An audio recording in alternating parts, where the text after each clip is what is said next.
So if anyone on council has any questions regarding this resolution. Seeing no one. You have a question, Steve? It's not that your light didn't come up. That's all right. Thanks for getting my attention. Go ahead. Now, this is a resolution to put out for a bid. Is that correct? The contract to construct the outdoor leisure pool has already been bid. We've received proposals, evaluated those proposals, and are now ready to award the contract to the lowest responsible bidder. Okay, because I thought we were going to select from just as we did with the trash. That's what the bidding process has done. So Okay. what's before you is a recommendation to award the contract to the lowest bidder. All right, because I see alternatives on here for as far as like the kiddie pool, north toilet, gutter pool, speed slide, 2 umbrellas, shade structure, and associate deck. I mean, are those additional? Those are included. Those are included. Those okay. alternates are to be included in the contract award. All right. Anything else, Mr. Douglas? No, that's it. Okay. Mr. Bullock. I may have not understood Mr. Douglas' question, and I might not understand, but I thought City Council was supposed to be in on the procurement process of this. I thought that was something that we voted on back then, that any bids over a certain amount, that City Council was in on it before we selected the final one, and then we okayed it. I thought we were part of the procurement process. You are, and that's the purpose of this action tonight. City Council is approving an authorization to award the contract to the low bidder because the contract amount is over $250,000. Okay, I guess that's where I'm confused, because I thought that just like with the trash, that if you had 2 or 3, we saw what the different ones bid, so we could see what the whole process was, and if the low bidder was the best bidder. I'm thinking that we're at the end of the process of saying yes, but we never saw any of the rest of the process beforehand. This is the process that we followed for contracts, any contracts related to the 2K projects, going back about 6 months now. Staff has been bidding contracts, vetting proposals, interviewing respondents, recommending to council the lowest responsible bidder. The trash contract was a bit different in that we needed city council input on some alternatives. In this particular case, the outdoor leisure pool, the recommendation is that all of the alternates that were bid as part of the request for proposals be awarded to this low bidder. So in other words, all of those alternates, it is our recommendation, be included in the contract, given the price that was bid for those items. Okay, I guess then either we're going to have to change something and so we see it beforehand, or it depends on what council wants to do, because I thought we would see 2 or 3 people before they actually narrowed it down to 1 for us to make the final selection. I guess I was confused, but it's something I want to, before we do this again, I would like to have more input on the final, it's like Miss America, the final 5. I'd like to see who they are before we get to the final 1, and we're just saying yes to that. Okay, and that's all. We will schedule for an upcoming study session a review of the current bidding process. This was structured as a competitive bidding process. So once the responding bidders were qualified, it was a matter of selecting the contractor with the lowest price. provided they met all of the specifications in the request for proposals. But we will schedule this as a study session item and review the process that we've been following. Recent bids that have been handled in this manner were the construction contract for 104th Avenue, some design services contracts, particularly for the outdoor pool, when that contract was awarded. Can you think of any others over the last 6 or 8 months? I'm sure there are others that we can review as part of that study session item. Okay, thank you. Well, and you know, I would just say, I understand exactly what you and Steve are talking about. We want to make sure we're the representatives that our citizens had elected, and we want to make sure that we're getting the best product for the best price. Not that staff's not doing a quality job of doing that. I think that it's just that council would like to at least be able to see what the other proposals are, to be able to justify the decision that we're going to have to make. Is that correct, Steve? And okay, Mr. Douglas? Thank you. Could we get a list of who submitted bids? Because, you know, I'm not comfortable going forward with this without any names here. And if we're going to grant a contractor this, well, they get the we're going to accept them on their proposal. I'd sure like to know who put their bid in and what the process was. Mr. Mayor? Mr. Andrew Amador. Just for clarification, the award recommendation talks a little bit about the bidding process, and it does look like it was put out both on the city website and the Rocky Mountain e-purchasing, which is fairly a standard way to outreach to the general contracting community. And then we also did receive public bid openings to the tune of 5 bids that were received. I guess there are some alternates. I'm not real sure what that is, but the alternates I assume were to see if we were going to go ahead and come in budget of what we proposed would be, and that would be the reason, because there is such a variable in the general contracting community right now.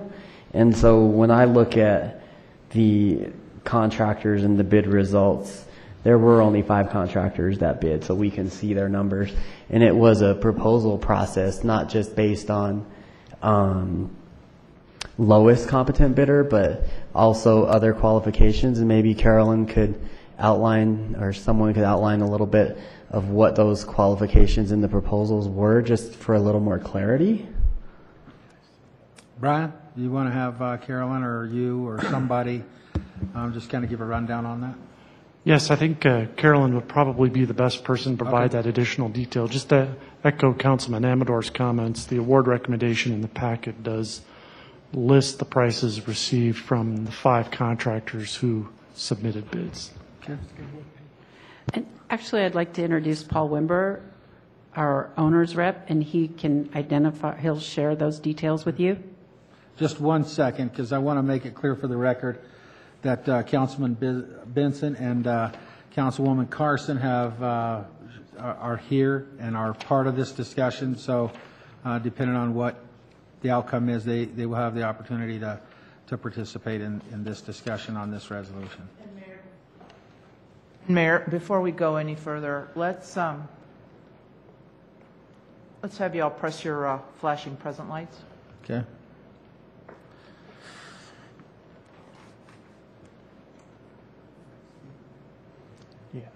And if you'll press Councilman McEldowney, sir.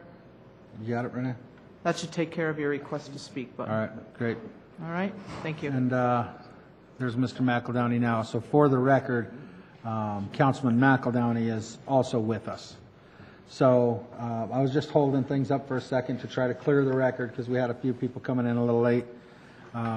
Carolyn is giving us a rundown and introducing us to the contractor to talk about the bid process and why we have narrowed it down to this particular person for the pool. Okay, so everybody's on the same page? Okay, Carolyn, go ahead. Honorable Mayor, members of City Council, I'd like to introduce Paul Wimber. He is the owner's rep for the Outdoor Leisure Pool Project, and he can talk about the qualifications as we went through the bidding process. All right, great, thank you. Good evening. Thank you, Mayor. Again, Paul Wember, project manager and owner's representative with Wember. This process did also include a qualification component, if you will. We had asked for similar project experience from the teams that submitted. We asked for resumes in addition to fees. We called many references in addition to as part of the qualification process as well. So all things were analyzed, including the alternates, as it was mentioned that is there's some flexibility, if you will, or fluctuation, the base bid to adding the unique components that we were hoping to get into the budget, which we were able to do, and have a what we would call a complete package for the pool project. Okay. Council members have any questions? Mr. Douglas. Yes, thank you. Now, I know on our, with the project estimate between 5.7 and 6.25 million, right? And this is 7.1? There has been a range on the project, yes, but the target has been roughly 6.3 million, generally speaking. So Okay. But this bid is 7.1, correct? that's with the alternates, correct. Okay. When we had a study session and we went over and saw what they were proposing, design and everything, we also had a meeting here in the council hall, and we had asked to make some improvements to what the designs were, and they said that first they're going to diminish some of the aquatics, and we said no, not to do that. And they said, okay, we'll come back, we'll go ahead and take these things, put these things in, and make sure they come with under budget. And that's what we were told. So they came back and they showed us a different design, and that they went ahead and worked that into the price. For this to come back at 7.1, when we were told it would fit under that the initial budget amount of 6.25, and then to come to find out that it's 7.1, that's not what we discussed. Am I right? If I could clarify, Please do. I'm not sure I'm aware of all of the meetings that Councilman Douglas is referencing. The total construction budget, including design, was $9.1 million. So when it was bid, there was a base bid. Then we asked for prices on alternates, and those alternates are based on the feedback that staff and the designers received from council and from the community. Mm-hmm.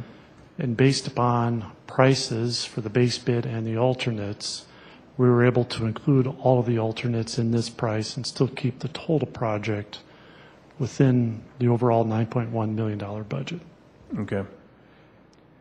So I saw some different numbers, and then I also see them on here too. The magnitude of the project estimated between 5.7 million and 6.25 million.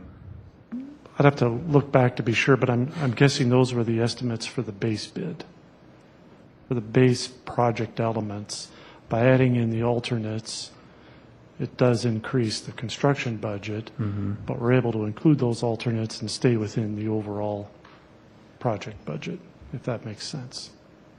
Okay, so overall project budget for the outdoor pool was 10 million? 9.1, I'm saying. Construction and design was 9.1 million. There are some contingencies planned in there as well. Okay, because I'm looking at the sheet here, announcement to receive bids, and it's showing the magnitude of the project, estimated between 5.75 and 6.25. Is that information from the packet that you're referring to, Mr. Douglas? Mm-hmm.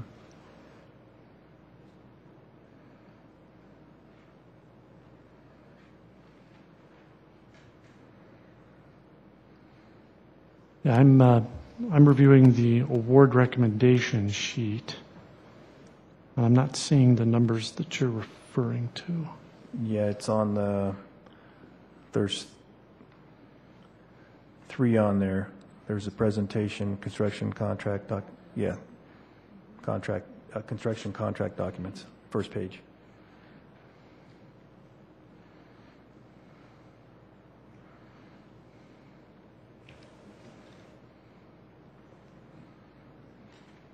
I believe, but we're checking, that would have been the project estimate for the base bid, as opposed to the total amount budgeted for the project.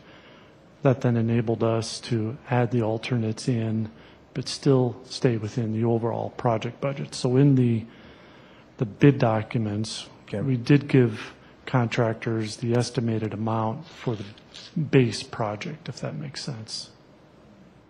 Okay. It just doesn't state that way. And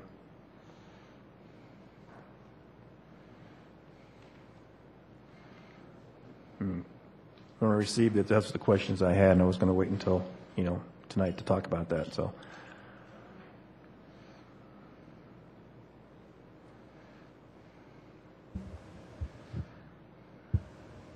Was I able to answer your question, Mr. Douglas, or did you have an additional question? You answered the question, but it's still, I'm just trying to see where all this fits in up to that amount.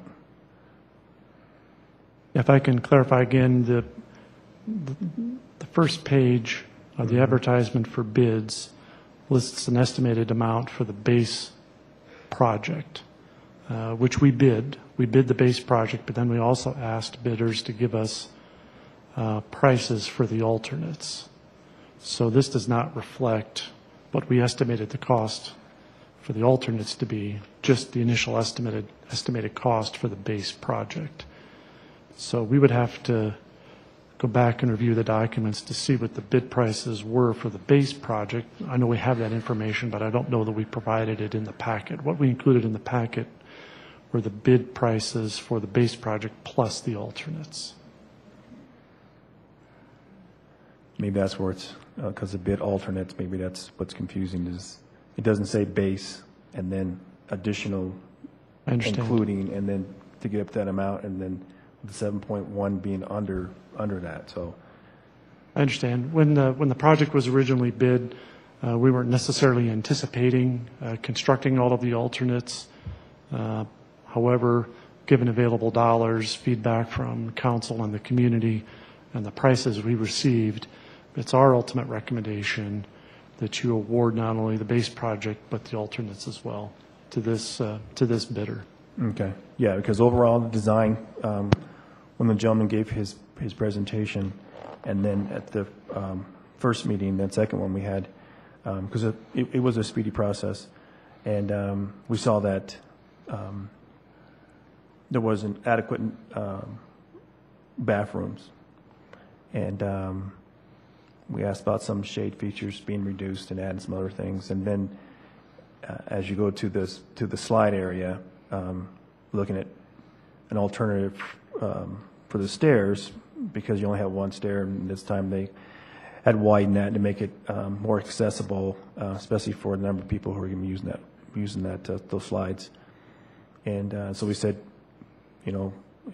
see if you can add those other options in without increasing the price because of what we had. So it's just not seeing maybe the savings or so, what we had it at, and then seeing the 5.75 and the 6.25, and then it was awarded 7.1. I understand what you're saying, but I'm not seeing that, so that's why I'm asking. And if it was contracted out that way, as far as the way, spelled out that way on this first page, that would be great, but that's not how I'm reading it. I may be the only one reading that way, but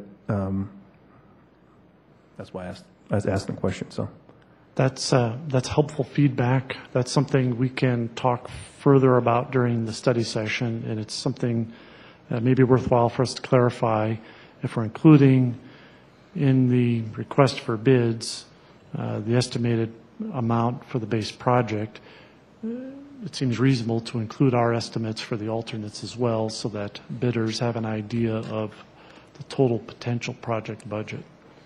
Yeah, because when I see those bid alternates, I also think about change orders.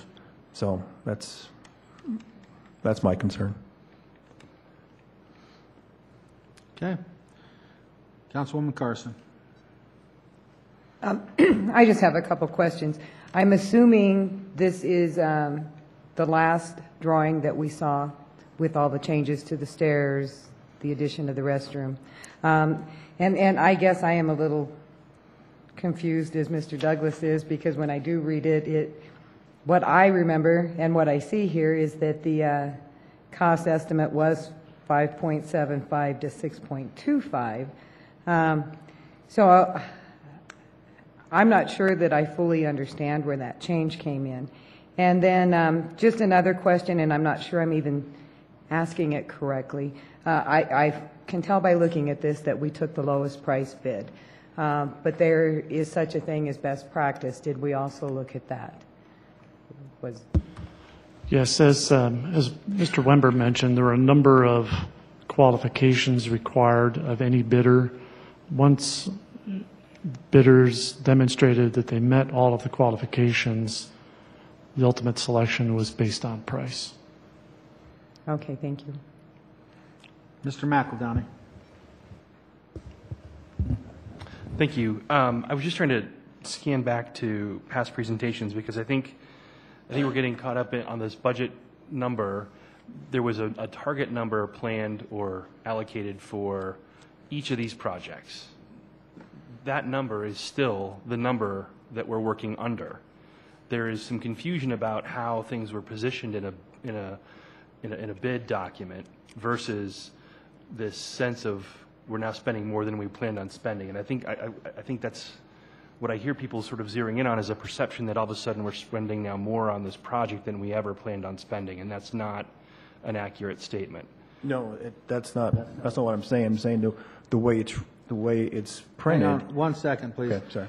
I will come back to you. You just turn your light on. Okay. And because we're sitting as a council, we need to direct our comments forward, and you'll have a chance, Mr. Douglas, to bring up any additional comments. But I just want to do this formally so that we don't get caught up in having a discussion amongst ourselves. Mr. right. McEldowney, your floor. Sorry Thank about you. So I was trying to scan back to past presentations with regard to those references, and I guess if I can put it back to staff, can we break down sort of the planning number? I think you cited that as 9.1, 9.2 in the beginning, and that's now been broken out based on the base bid, alternates, and it's just not clear, perfectly clear in this bid document as far as how that breaks down. Am I on the right page? You are correct with one clarification. If I'm not mistaken, I'll ask staff to correct me if I'm wrong. The $9.1 million was the estimated cost for design and construction. I don't recall exactly how those broke out originally. Total original project cost was $10 million. We reduced the project budgets for construction and design by 10% to create additional overall program contingencies to use across the board for all the projects should we have unforeseen circumstances. That $900,000 on this project also helps cover the communications efforts and our overall program management efforts. So the resulting project budget was 9.1 to include design and construction, and it's my understanding that we're able to do these alternates included into the base project and still complete the entire project with the alternates, including design, for less than $9.1 million. And that's the piece that I feel like was getting lost. And if I'm mishearing my colleagues, I want to make sure that I'm zeroing in on that, because while the bid document talks about this range of a smaller number, my understanding is that's a number that we put in that bid document as a floor, right, to bring people sort of into the discussion that we're expecting to spend at least this much to get our base design in, and everything else, right, you're going to give us a bid up from that. Our budget is this sort of 10, now 9.1. So we've come in under our planning number. Does that make sense? I've just missed it. Well, you missed what I said. Mr. Bullock, if you would My apologies. please Thank push you, your Mr. button, I did. you will have a chance to speak when Mr. McEldowney is done having the floor. One of the areas of confusion that I'm hearing is it sounds to me like in one of the meetings that included the designer, there may have been some comment that the alternates could be included in the project and stay within the estimate for the base project. I don't know the answer to that. It was my understanding that by adding in the alternates, it would increase the cost for construction, but we were able to do that because of the overall project budget. Mr. McEldowney? Okay. Mr. Amador? Thank you again. So I live this kind of construction deal on a daily basis, and I think just for clarifications, when we talk about the estimated construction cost, the key word is estimate. Whether you're using construction means or an estimator who truly does this every day for a living, the key word is still estimated. And so I'm looking back at the process right now, and I'm not going to get caught in the minutia of who bid and who didn't. What I see is one of the potential contractors, one may be a diverse business or a minority-owned business of the 5, and there's a $900,000 swing between the lowest person and the highest person. I don't know what that breaks out to a percentage. But when I look overall at the process, the city knows that we have to have 5 projects delivered, and we've targeted those. We understand that there's program management in there. We understand that there's architects and contractors and permits and all these other things that are going on. And so when we did talk about the 5.9 to 6.1, it was somewhat of a target, but in my opinion, the moment of truth is when the bids come back. And so the city did do their diligence to put it out to the overall general contracting community. Everybody had the opportunity to bid. So I'm not caught in the weeds there at all. I feel comfortable with where we're at. As far as getting 5 bids, the bidding market has changed from previous years. So we know that there are private sector things that are going on. We understand that the hospital has things going on. We understand that other school districts have bonds that they need to deliver on too. And so I'm actually happy that we have 5 general contractors as opposed to maybe 1 or 2.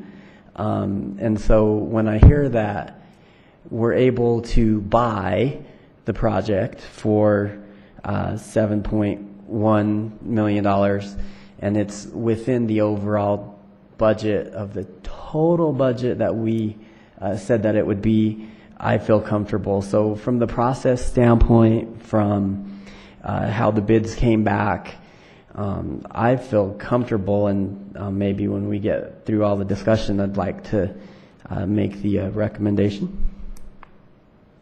Okay. Mr. Bullock. Just clarifying, Mr. McEldowney, my whole thought was, before this ever came to us during the resolution tonight, when we had the 5 bids, us being in the procurement part of it, we should have seen these in a study session.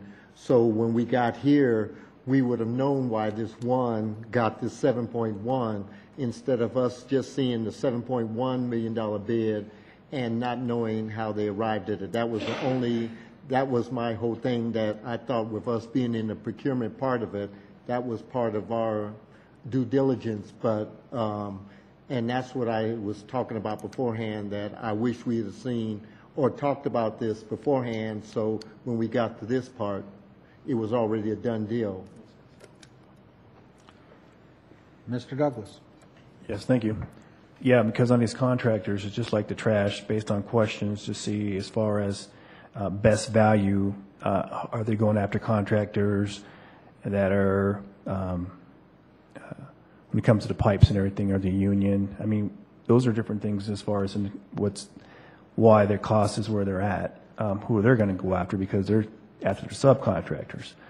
And then as far as alternate bids, when we spoke with the design, people who were designing this pool, it wasn't as an alternate. They were going to work that in as the base price, not as an alternate, not to get, it's just like the park right now where we're trying to get these other amenities put in there and they're seeking grant funding. And so that was my point there with the alternate bids is when this gentleman told us that he would have to take some things out, he didn't say those are a wish list because the way it was designed was just missing some key elements, and that's one is the bathroom. You can't have all the bathrooms up front and no bathrooms in the back when the pool is spread out so much. And then safety reasons on the stairs. I mean, those are all the things that should have been included at the base, not alternate. So, and then knowing overall the project being under 10, I understand that because there's different levels of costs when it comes to communications and design work and all that. So that's why I was just not very clear on the bid alternates and then the selection, because we did the trash and they came before us. We had the questions and everything, and we did ask questions and all that. That was, I mean, question and answer session. And when it came to pool here, I thought the same thing with the contractors. Even though they would not be presenting, we could at least go through that process of why we chose this construction. And I know Andrew, Councilman Andrew, this is his daily work, and he understands this. And I know some as far as construction, but since we went to a procurement process, I thought we were going to have a different process when it came to selecting the pool contractors. So, thank you. Okay, after listening to the discussion, I first want to tell the council that I appreciate their concerns. We have one chance to do this right for our community, and I know all of you are paying very close attention. If this council so desires to have a justification study session on future contracts of this kind of magnitude to justify the recommendation, we can ask our staff to put something like that together to give more information concerning that bid process. We did change our procurement policies for the fact to better ensure transparency and the best project for the money when we start moving forward. And to the audience, I want you just to bear with us because we're trying to do our job the best we can to make sure to ensure our community that they're going to get what they voted for with the right amount of money.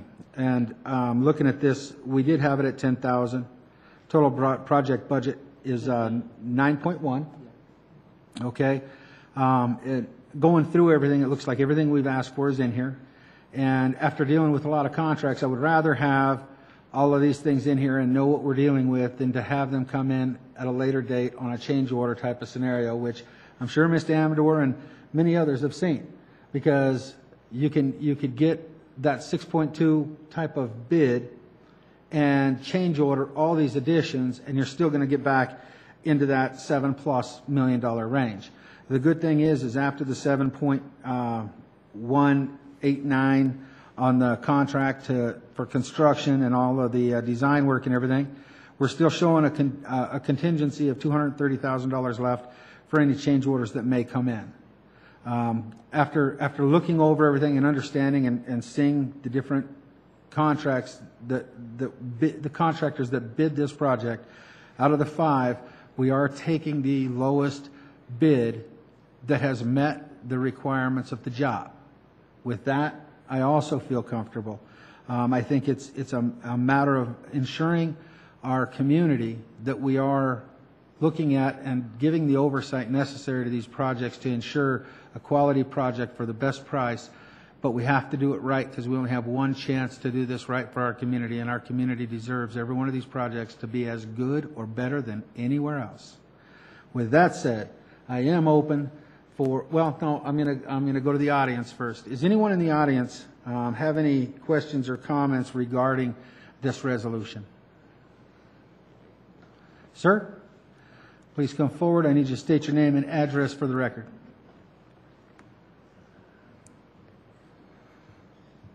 My name is Timmy Archuleta, 5841 DeMott Avenue, Commerce City. You know, sitting here listening to you guys talk, certainly I understand where Andrew's coming from. Certainly I understand where Steve's coming from. And to me, there's a miscommunication amongst this board here. People were believing something was going to happen. It didn't happen. Now here it is in front of you to vote on. You do have these study sessions for a reason. We do elect you folks to do your job. You know, when I hear the confusion about what's happening over here, it makes me look like, you know, what do we have here? You know, I'm a citizen here, you know, and that affects me. That is my tax money that's going to be going to that. And you do only have one chance to do it and do it right. So I'm asking you to step back, take a look at it, do a study session amongst yourself, and do what you folks decided you were going to do. Because I don't believe you have an agreement here amongst yourselves. I mean, there's no reason to vote on that tonight. You can call a special meeting whenever you choose to call a special meeting and get the answers to us, the community who deserve the answers. You know, we're expecting you folks to have the answers. We elect you folks to do your job. You know, I'm glad that you are paying attention to what's going on.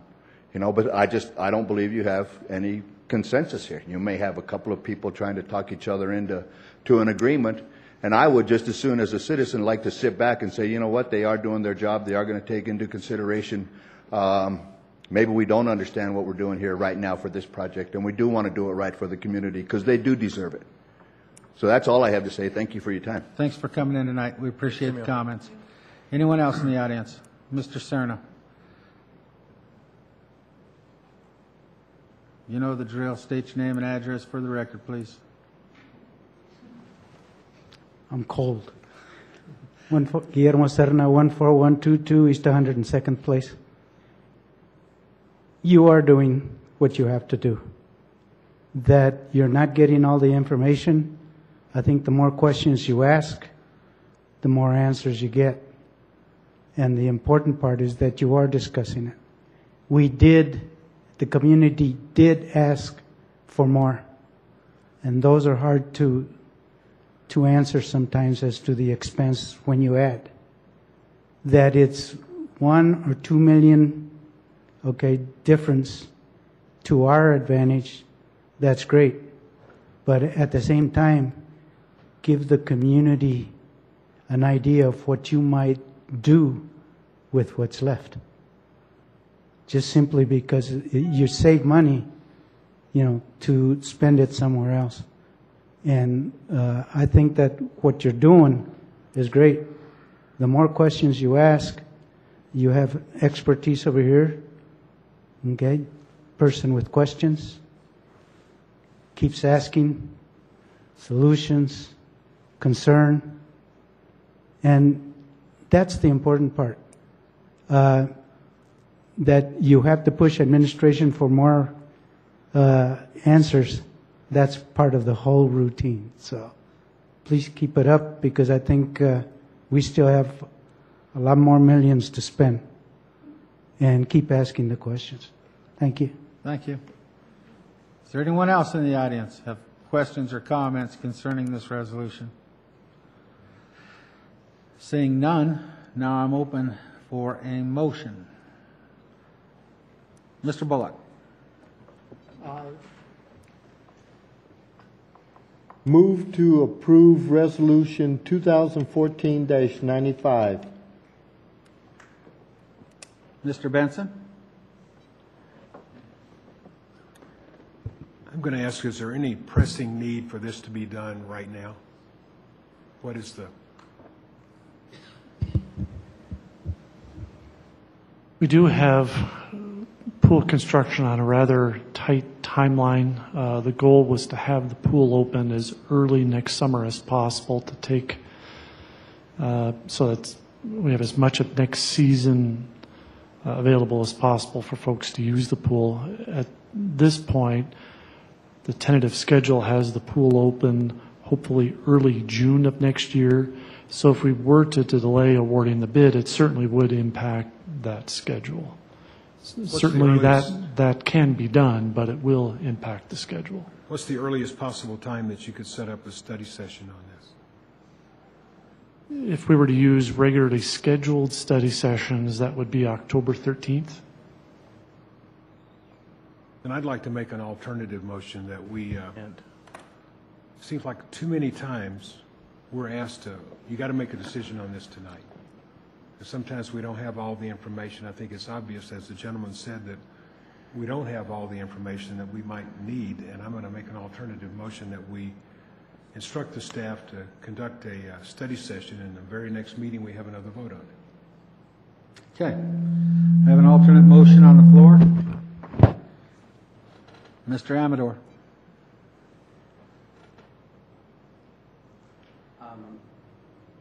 Sorry. So I'm looking at the schedule, and we have 8 months to spend $7.1 million to get this built, including permits and everything. And we know that we have the winter coming up, and we have a lot of different variables that are going on. And so, in my opinion, this is an aggressive schedule. I'm not saying that we shouldn't or should make an alternative motion for a study session, but that does put us back another at least 2 weeks before we can, maybe even a month, to get us behind this thing. I understand that there's some concern about the transparency in the process. I have huge concerns about an alternate motion to wait. Hang on 1 second. I want to make sure that everybody on this council realizes that the discussion portion of the meeting is closed. I have a motion on the floor. I have an alternative motion. I am looking for a second to the alternative motion, or the motion dies, and then we'll go back to the original motion. Correct, Mr. Gaylor? So I am open. There's a motion on the floor, and I can't allow discussion until we have a second, or the motion fails for lack of a second. So is there a second on the floor? Mr. Douglas? Second. I have a motion and a second to take this back to a study session to ask and receive additional information concerning the bid process that took place to get to where we are today with the information that's before us today. Now I'm going to take a vote. All those in favor signify by saying aye. Aye. Aye. Opposed, say nay. Nay. All right. Can you call the roll, please? This is a vote on the substitute motion to set it over Correct. to a study session. Correct. You should be able to vote on your systems. Thank you.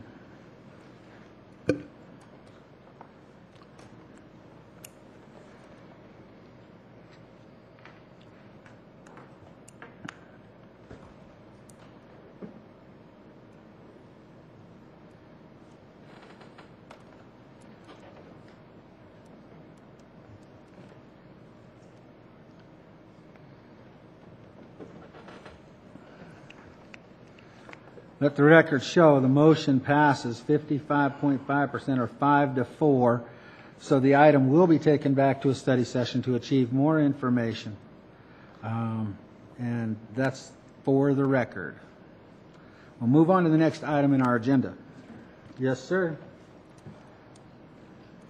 Would it be appropriate to present a motion for a more aggressive regroup period? I think Mr. Amador presents some valid concerns based on his professional experience, and I'm concerned that if we delay this to the extent that Mr. Amador outlined, there are so many variables beyond that meeting that will impact when this project delivers, that I am concerned that for the purposes of ensuring that every person on this council is explicitly clear on the bid language and the budget values, which frankly we should all have clear handle on showing up tonight, that we need to make this an urgent matter to regroup on at the soonest that staff can put that together, so that we can in turn approve this bid and do our very best to protect the promised delivery of this at the front end of the summer. So I would make a motion to that effect. Mr. McEldowney, I think everybody up here realizes the time-sensitive scenario, and I'm available to have a special study session anytime during the week. I'll adjust my schedule to be able to get this information to the council so that we can be able to move this project forward. I want to make sure everybody up here has the information necessary to make that decision. So if that special study session was to happen this week yet, I would be okay with that. I think what I'm looking for is, as part of your motion, a date specific, or maybe we need to ask the city manager what he can do from a time frame to move this forward. I don't want to hold up the construction or the process any longer than we have to. So I would go to the city manager and say, do you have an idea on how we can get that information, have a special study session, to divulge this so that we can get this contract set and move the project forward? Because of the extensive work that's occurred to date, including reviewing all of the proposals, we have all of the information that I think council would be interested in reviewing, and we can have a study session, a special study session, whenever city council would like to schedule it. Okay, Mr. McEldowney, you want to make a date appropriate? We need 24 hours notice to make that happen. Is that correct? Posting? Not necessarily for a study For a study session, session? but certainly probably next evening is the soonest we could have it anyway. We'll have to email materials to you, as opposed to, I'm not sure we'll be able to pull together a Granicus packet that we normally do. We would probably email documents to you. I couldn't quite hear you. I want to make sure I heard correctly. Are we saying that because it's a study session and we don't require notice that we could do this as soon as tomorrow? That's correct. Then I would so move. We can't do it tomorrow. We have an event tomorrow for the Boys and Girls Club. At what time? 4:30 till, what, I don't even know what time it's over. Till 6:30. 6:30? In Cherry Creek. In Cherry Creek. So, Mr. McEldowney, pick your time and day, and we'll take it to a vote. What's our schedule look like on Wednesday? I'm open. I'll adjust anything I have to get it done. Wednesday is CML. So what's more important? I'm going to make a motion that we meet at 7:30 p.m. tomorrow night. Special study session to address concerns of this council. I would also ask that as a preparation for that meeting, that staff consider a template by which this kind of information can be presented to council, given the fact that we will have a number of subsequent projects. I'd like to have, in advance of that, council members individually provide feedback to the city manager with specific concerns about how the information that's been presented in your packet is not clear, so that staff can take that into consideration in advance of tomorrow night's proposed study session. So I would move tomorrow night, 7:30 p.m., special study session. Okay, I have a motion on the floor. I'm open for a second. Second. Mr. Amador. All those in favor signify by saying aye. Aye. Opposed, say nay. Mr. McBroom. Just a quick comment and follow-up to Mr. McEldowney's comment. What we've included in the packet is a template of sorts that we've been using for about the last 6 months. Again, the two construction-related contracts that have been presented in this format were the 104th Avenue construction contract and also the design contract for the outdoor leisure pool. We began using this template shortly after City Council approved the updated procurement policy. So please take a look. I do appreciate Mr. McEldowney's suggestion. If you have initial comments, I'll provide those, but certainly that could be part of the study session discussion as well, reviewing the additional information that we have regarding these bids, but also getting your feedback on what you'd like to see next time. We do have, of course, a number of other bids coming. Please place on our calendars the meeting for tomorrow night, please. 7:30. 7:30.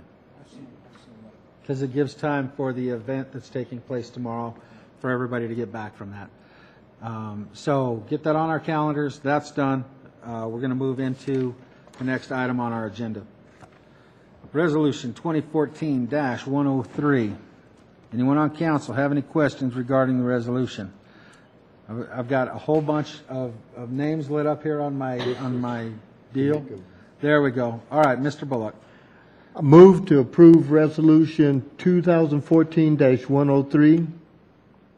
Okay, Mr. McEldowney? Second. Mayor? I'm not done yet. I'm going to go to the audience yet. Okay. Okay, don't worry. I got you covered. I do have a motion and a second, but before we take that vote, I need to ask the audience if there's anyone in attendance that would like to address the council concerning this resolution. Dr. Fiddler, please come forward. Good evening. Good evening, Mayor Ford. Thank you. Thanks for the opportunity to speak tonight and to consider this resolution. Members of the council, thank you so much. I am humbled by your support, or potential support. If you're not aware, we have supports a resolution for 3B and 27J from all 5 charter boards. City of Brighton took action on that 2 weeks ago now.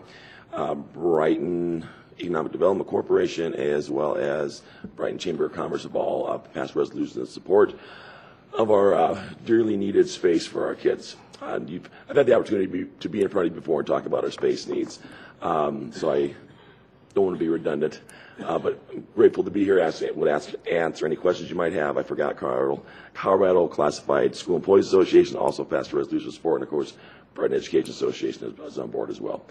And the IM27J campaign is off and running. Thank you, Mr. McEldowney, for your work in that regard. But just grateful to be here for this opportunity, and I would ask that you all be resolute in your support individually if the council should choose to vote in favor of this resolution, because that's where it'll really count, because people ask you privately, I'm sure. So, Thank you. And, I had forgotten to tell you no campaigning, which you didn't do. Oh, I didn't get the warning. You didn't do it, any campaigning. But I needed to make that clear because, we don't want you up here waving signs because we have a policy against that in the council. So we have a motion second before us. However, before we continue, I want to ask if there's anybody who would like to ask questions or comments to Dr. Fiddler at this time. Mr. Douglas? Announced before, but I will take the floor. Thank you very much for coming forward, Dr. Fiddler. And I am truly in support of this resolution, and hopefully everybody wants this just as bad as as you. So, thank you very much for bringing this forward. No, thank you, Councilman Douglas. Mr. McEldowney. Thank you for coming before us tonight. We obviously wanted to get this in front of the council as quickly as we could for our show of support. I think you know, obviously, from past comments and your past visit here that we were strong in our support. So I look forward to seeing council affirm that tonight with this resolution and adding to the long list of supporters. It's exciting to see the momentum building, and I am hopeful that the community sees the need and shows up in kind. So thank you. Thank you. Mr. Benson. Yes, Dr. Fiedler, where can one get signs for vote for 3B? Mr. Mayor, may I answer that question? Yes, okay. You were asked where you can get some signs. I thought I was backed into a corner there. Councilman Benson, the best way to hook into that campaign is through the im27j.org website. And if I may offer cards to this young lady to my left, would you share those with the council? You can give them to Mr. Gaylor. Be fine. That'll be fine. Thank you. And if you get on that website, there are distribution centers around the district, and I will also stay till the end of tonight's meeting if you really need to have one tonight. And, I would ask that for the next 2 resolutions, this one and the next one, that you folks stick around if these resolutions pass, which I foresee happening. I want to make sure that we can give you these documents and take some photos. So, absolutely. So I appreciate you sticking around. I would like to say thank you as well to you and the district for doing everything you can to move the education within our community forward. It's needed, and we're building a great community. We need to make sure we have great education for the kids within our community. Mr. Benson? Yes, is there going to be any type of organized canvassing event? So all of those events are on the website, and there are multiple events. Yes, sir. And last time I checked, There are about half a dozen or maybe 7 different events. The opportunity to log on there, host your own event. Everything from door knocks to, we just had, the campaign committee just had their sign distribution this last weekend. Phone banking, and pretty much something for everybody. Well, thank you, and I appreciate your being here, and I guess it's always puzzled me why there are people who will not vote for improving our schools. They don't understand. I've had people say, well, I don't have any kids in school anymore, but they own a house, and the better your educational system is, the more your house becomes worth because more people want to move here. I don't understand that attitude, but it does exist, as you know, and good luck on this. So, okay. Mr. McEldowney. I was just going to say, as a reminder to council, the district is not in a position or physically the supporter of the initiative, so I don't want to see Dr. Fiddler put in an awkward position, but I can answer questions offline about campaign committee activity and would be happy to do so on a break. Okay.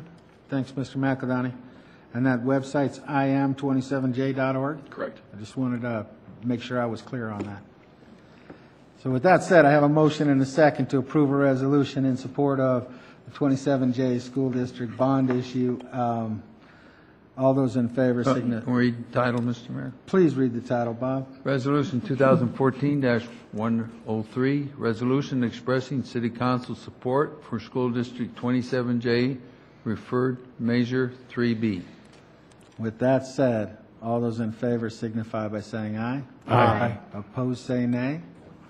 Motion is carried. Resolution's passed. I have a point of order. Point of order, Yeah, Mr. I just wanted Benson. It's my understanding of the Fair Campaign Practices Act that the school board can take a vote and support this measure. The school board can't spend any money supporting it, but he can make a statement that the school board supports it. And I didn't think... And I don't think that's where the question was coming from, Mr. Benson. I think that Mr. McEldowney was just clarifying that the school district itself, district administration, have to be careful about the Fair Campaign Act, and that's why Mr. McEldowney said he would be willing to talk to you offline, because he is helping with the 27J effort to pass the 27J referred measure 3B. And so just trying to be very careful about not having a political advantage while they're here before us. And as individuals, they have the right to be able to go out and do that. Right. And the same with a board member can do that as their own person, right, not as an elected representative of the board. But just out of precaution, we want to make sure everything's handled right, and I think that's why the discussion ensued. The whole board can do it, as I understand it, Mr. Right. Gaylor, and the only thing that the board can't do is use any public funds to support it. Am I correct about that? That's correct. Okay. At the $50 limitation. I might add to that, just as a precaution for the council, it's our policy that the city council adopted about political campaigning in the chambers here, and that would apply to citizens as well as to city council members. So as much as you may like to, your own policy dictates that you shouldn't be campaigning for an issue or against an issue or for a candidate or against a candidate while we're in session. Thanks, Bob. Sure. Thank you very much, Mr. Fiddler. You have our support, and we will see you after I close the meeting. All right. Thank you, Mayor. Thank you, Council. Next item on the agenda is Resolution 2014-104. Is there anyone on council that has questions regarding this resolution? Seeing none, is there anyone in the audience who would like to address the council on this resolution?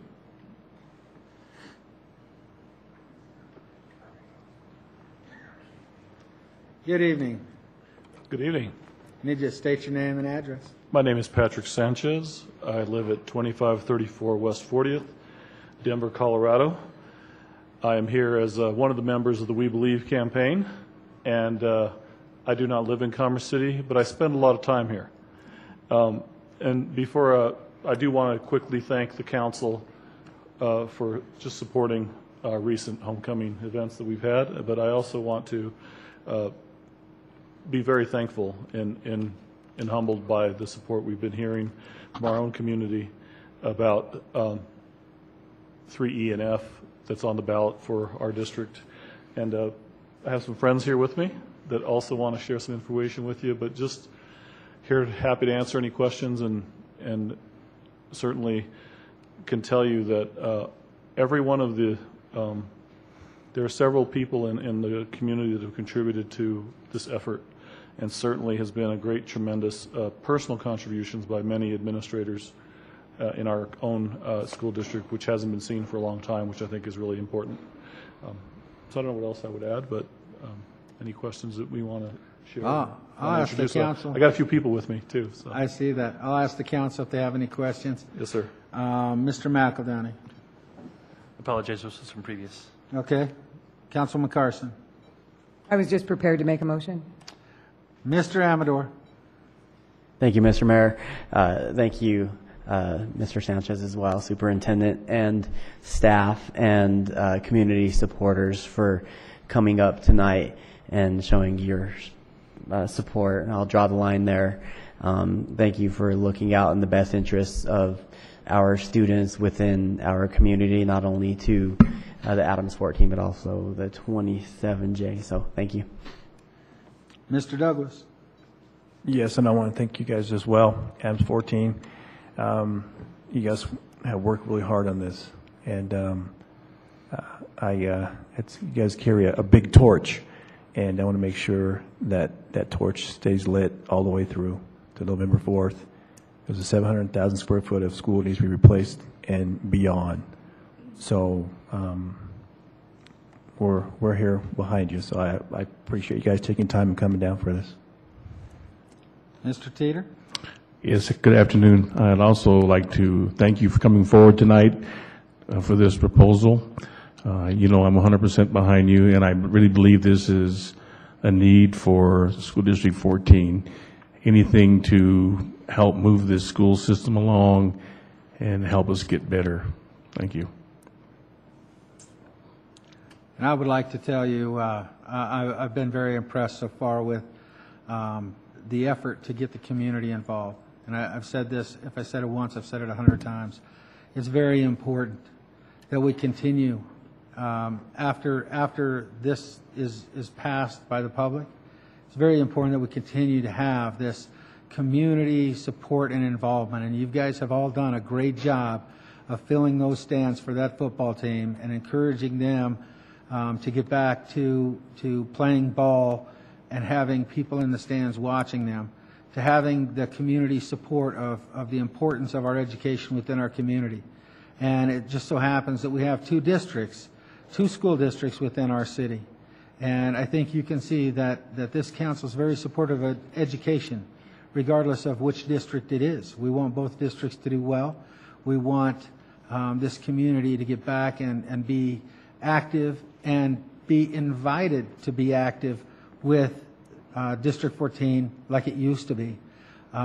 There's nothing more that I appreciate than having the opportunity to go to a football game at where I graduated from high school as the mayor and support the kids.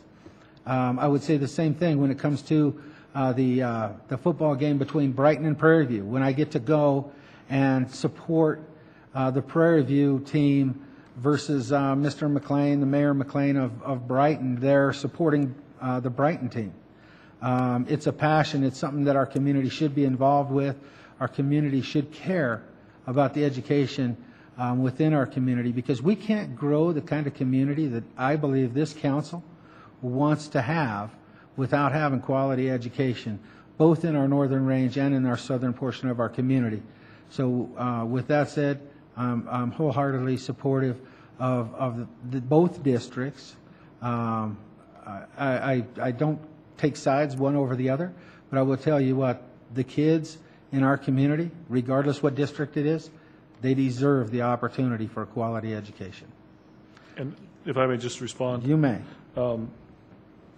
Certainly this group behind me and with me here tonight, we do believe in Adams 14, but we also believe that We want 27J to be successful, and we also believe that our partnership with the city is part of that success. So regardless of beyond the resolution, we see that this partnership is getting stronger every day, and I think that's really exciting for our community. And I know Reba and a few others might want to Yep, comment. you all have a chance to say your piece at the microphone. I don't want to take anything away from you tonight, so go ahead and, hi, Well, Reba. I just want to say that I am very grateful for all of the assistance that you all did and the city did to help make that homecoming. Actually, it was a record-breaking homecoming. And those kids will never be the same. It's true. And that school district will never be, that high school will never be the same now. That success has now been transferred to the new school. And so I thank you very much. And we would like to invite you all to come to our board meeting on the 14th of October, where we'd like to honor you, especially for the things that you did to help make all of this possible. And I have my friends here, but I'd just like to say, Mr. McEldowney, I am, as you know, 100% in your team for 27J. Good evening. I'm Maria Zubia, 6295 East 66th Avenue here in Commerce City. And I just wanted to also thank all of you for your support and for truly believing once again in our kids here in our community, because I think for a long time the focus was not really them. And now that the focus is on them, on the children, regardless of, like Mr. Benson said, whether you have children or not in the district or in schools, it still needs to be about the kids. It can't be about us. So I wanted to thank you all and to also share with you our website, webelieveinadams14.org. Thank you. Let me get that right. That was webelieveinadams14.org? Correct. All right. I did that for 27J. I got to do it for 14. I'm Larry Quintana, 7780 Magnolia Street, Commerce City, Colorado. And I'm here not only as a member of the We Believe Committee, but also I would, on behalf of the Board of Education, I want to express our deepest thanks for all the efforts that this body, the mayor, and the city administration has done for our district. It's a partnership that creates success, and I really am grateful for the partnership that we have. Not only I, but the entire board is grateful for the partnership we have with the city government. Thank you. Thank you. Thank you. Anyone else? Don't be shy, Guillermo. I don't know you as being shy. I won't be. Look, you have put the people, when they voted for growth, 36 miles square by the time we finish. And we haven't even started. We were stopped at 3 years. By voting for the growth, you put challenges on both districts. These children are your foundation of what's to come. And you're looking at about $400 billion by the time all of this gets done. You are the wisdom, and the wisdom says that without educating these children, you will not bring in businesses that deserve to be here. You should be glad to have these challenges that you have now, because the people, and in knowing the history of this city, they would be thanking you right now, and they would probably wish to be in your place, because that's what they saw when Commerce City came to be. Dreams. And you will be the guiding angels, in a sense, for our children, whether they're in 27J or Commerce City. I don't know how you'll vote, but I think I'm going to thank you beforehand. Thank you. Thank you. Anyone else? If there be no further discussion or comments from the audience, I'm open for a motion. Mr. Amador? Motion to approve Resolution 2014-104. Thank you. Mr. Douglas. Second. I have a motion and a second to approve Resolution 2014-104. Mr. Gaylor, please read the title. Title reads Resolution 2014-104, resolution expressing City Council support for the Adams County 14 School District ballot issues 3E and 3F. Thank you. All those in favor signify by saying aye. Aye. Opposed, say nay. Motion is carried for the record. Now, if there be no further business to come before the City Council this evening, we don't have any reports or no anything. Just the judges for this event that is placed at everybody's, did you just mention that? I have one piece of information that Mr. Bullock would like me to get out to everyone.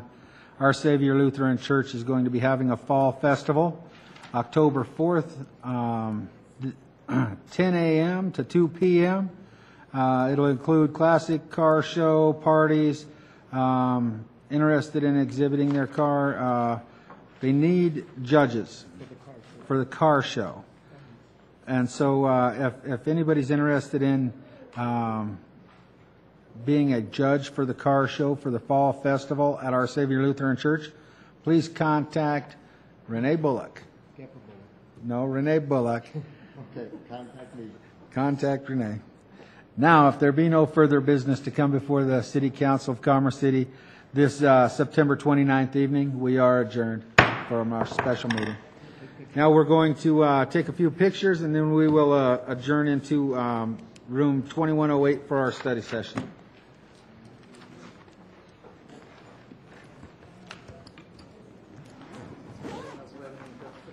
No problem.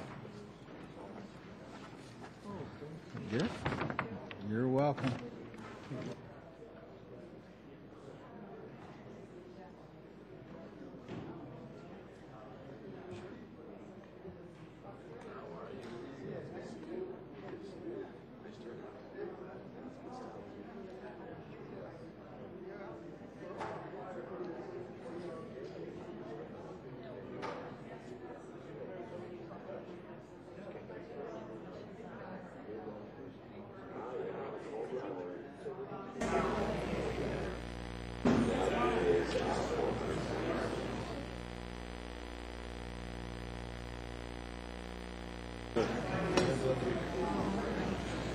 You got to sign yet? No, but I'm sending. Exciting. No, it is for all of us. good to We see can the all be ground winners. swell. We Yeah, can all exactly. win. We can all win. It's great. I'm absolutely sure it's going to be because people don't think different. They think different. Well, the thing that blew me away Thank you. was That's awesome. Thank you. former school board member. We'll take every vote we can get. Facebook threads about. He was And I basically think that's saying that he was going to win. we all can. We all can. There's room for all. I know. I've been there. It's called Nation Building. No, it's Oh. it's the technology Thank you. that you were using for phones, for phoning. Oh. Because I was going to go Yeah. just do it, but I had a homeless family that showed up right at that moment. Tyler, I can put you in touch with Tyler Chafee. Will you do that? Yep. Because I want to do that. How much was it expensive? You have to have about 15 people Yeah, we got to make it viable. Yeah. You can, with that many people, you can call through an obscene amount of numbers. So it only connects the caller to a live line. So it works.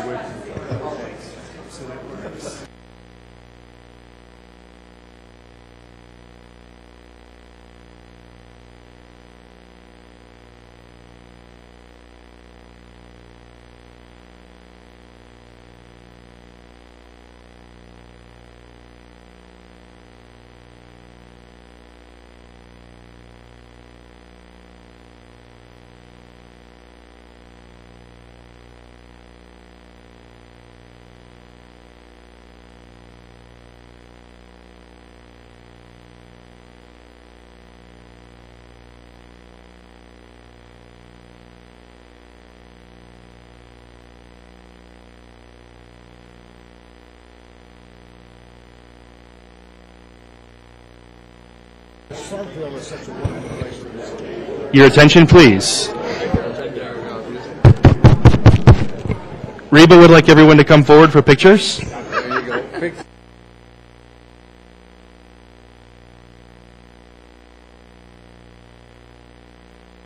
You don't want to get Reba upset.